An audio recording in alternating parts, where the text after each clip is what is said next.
Hello and welcome to all you Scorpios out there. This is your monthly horoscope for no, not a monthly. Mea culpa. This is a yearly horoscope for the year of 2022. Significant year for the Scorpios. You know, it's a lot about you and relationships, you and other people, especially other people. It's going to be a focus on that, and also a focus on your house, your scorpionic house, which is the eighth house, the house of transformation, the house of death and rebirth. So let's delve into this.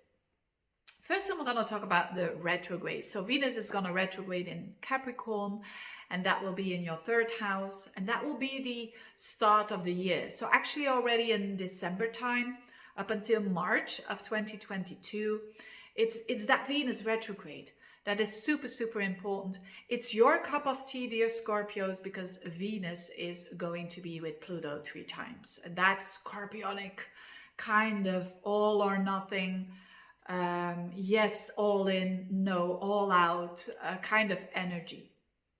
And it's not only Venus with Pluto, it's Venus conjunct Mars, conjunct Pluto. So this is very significant, as Mars is your ancient ruler. So there is some sort of a all or nothing energy going on, a very passionate energy going on, a very digging deep and putting light on shadow. If that isn't shadow work, then I don't know what. And this is for everyone, of course, but for you in particular, this has to do with the mind. This has to do with your third house of communication.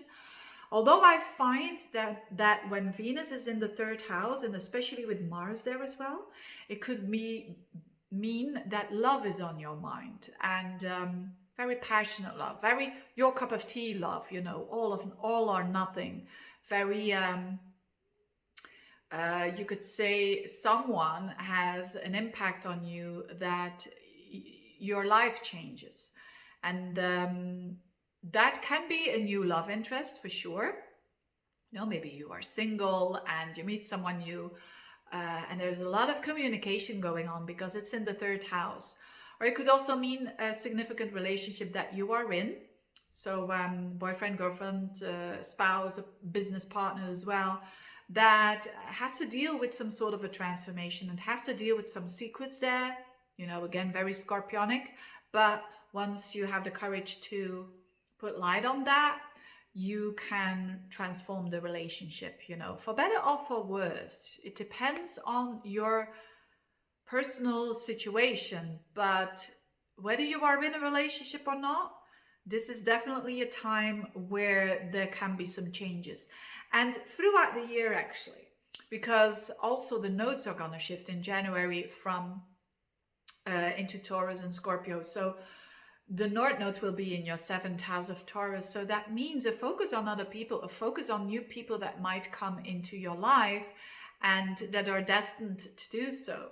So your focus is to be with connecting with others and connected with people who will show you a different life path, who will give you excitement and fire to excitement for life, basically. Why am I saying this? Because this North Node is also going to conjoin with Uranus in your seventh house of relationships. So a lot about relationships for you can be a bit unsettling because it's out of your comfort zone, and maybe you are single for a long time and all of a sudden someone new presents itself, and it's quite a charismatic attraction here. With that platonic energy in the first 2 months of the year. And it can turn into a very destined and a very life transforming relationship and connection. So, and because the desire is bigger than staying in the comfy zone, that you are triggered to grow. There's a lot of triggering for growth through other people. That's the North Node in the seventh house, also with Uranus there, and especially the Scorpios, who've got planets, you could say around around where the sun is. Hang on. Around where Uranus is, I mean. And that is around 10 to 18 degrees. If you have planets there in Scorpio, you will feel it the most. The Saturn-Uranus square is there as well, but not as tough as in 2022, only in October. So when it comes to relationships and some tensions there between you, others, work, home life area, and all of that, your key areas of your life, you will feel a bit more tense there around October time, but it's not as tough as it was in 2021. So the Scorpios that will feel this need for change, and definitely in their relationships, whether they are in one or not, the need for either freeing yourself up and doing things differently in an existing relationship, or going from status single to not single, or the other way around. You know, when you're having a very negative, toxic relationship, this could be a freeing up of yourself, you know, or even the other person that makes that decision. But that is for the people who've got light planets, who are born around the 9th, 10th of November up until 16th of November. They will feel it the most. This kind of being pulled through other people in teaching you something about freedom and teaching you something about attachment versus detachment. You know, Scorpios, they are super committed people. They are all or nothing. But because they are super committed, they sometimes can have a bit of a pitfall of being too committed, and then they have detached themselves a little bit to protect themselves. You know, people who've got planets in Scorpio know that. Scorpio is all about, it's a very powerful sign, but it's also very afraid because it's so vulnerable and it's so sensitive. And that is the protection.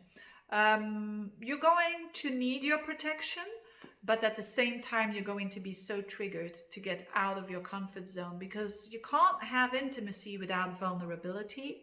But then the paradox is as well that when you are too attached, you push away what you want so much. So it's a lot about that dynamic, and it's Scorpios know that. I mean, intuitively, to find that balance between the commitment, but also between their individuality. That's going to be a team for 22 for most of you Scorpios. And then there is the Mars. Yes, in April there is the Jupiter-Neptune conjunction. That is nice. April can be a time where you can relax yourself a little bit, where especially around the 12th of April, you know, let your hair down and just have a romantic event happening for you, if you can, of course. But because Jupiter and Neptune together is very rare in your 5th house of romance, of children, of having fun, going to, you know, it's the house of restaurants and cafes and where we enjoy ourselves, basically. Whatever it is for you that you enjoy, there is definitely a possibility to escape reality a little bit, but do it in that healthy way, right? And could be very dreamy. If you're single, you could be meeting someone and it's like, whoa, you know, this Jupiter Neptune, it's gonna trine your energy. That is super, super romantic, super soulmate. So if you're a single, you could really meet a soulmate connection. Stay with the feet on the ground, of course, and that is, you know, don't put them on a pedestal. Don't give your power away. That is something that Scorpios, that is the trick, right? In not giving all of your power away. Just keep the power. Just keep it 50-50 as much as you can, basically. You invest in a relationship and they do. Not just 10-90 or 20-80. That's not your cup of tea. Anyways, and then from August time, up until the rest of the year, even up until March of 2023, you're going to have your ruler, your ancient ruler Mars in Gemini. And that is going to be in your 8th house, which normally for people, that is not the easiest transit. You know, Mars in the 8th house, Mars is normally like 6 weeks in a house. Now it's going to be there 7 months in your house because it's the Scorpionic house. You're going to have Mars in that 8th house. Wow. I think a lot of Scorpios are going to like that because it's being the strategic. So it could be plenty of things, of course, but the 8th house is a house of transformation. So you could be going through some psychological stuff, through some fears that you're going to battle. And when you get out of that, wow, your perspective of life changes drastically. You know, when Mars comes into the 9th house, that will be around April time of 2023. That's still a long way to go, but it's huge. So fantastic for occult studies, for studying anything that has to do with philosophy, the metaphysical side of life.